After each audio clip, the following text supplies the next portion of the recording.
चलो आ गए हम लोग हमारे गैराज पे।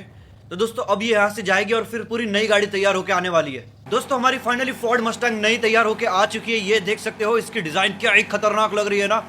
ये हमारी नई गाड़ी आ चुकी है और पीछे देखो हमने हमारी नंबर प्लेट लगा दी है यहाँ पे ETGOP यानी कि engineer the gamer over powered. तो ये हमारी नई फोर्ड मस्टैंग तैयार होके आ चुकी है हमारे पास। और कैसी लग रही है मुझे कमेंट में बताओ। और ऐसे और वीडियो देखने दोस्तों तो लाइक फॉलो जरूर कर लो, लाइक फॉलो कर दो ऐसी और वीडियो देखने के लिए। हम लोग आपको मिलेंगे तब तक एक और नए वीडियो के साथ। अगर आपको भी इसी तरह के गेम्स को अपने मोबाइल में खेलना है तो आज मैं पूरा प्रोसेस बताता हूँ कि कैसे खेले। उसके लिए आपको मेरी प्रोफाइल में जाना है, वहाँ आपको ये वेबसाइट में जाना है, वहाँ आपको ढेर सारे गेम्स मिलेंगे। जो भी आपको पसंद आए वो खेल लीजिएगा। धन्यवाद।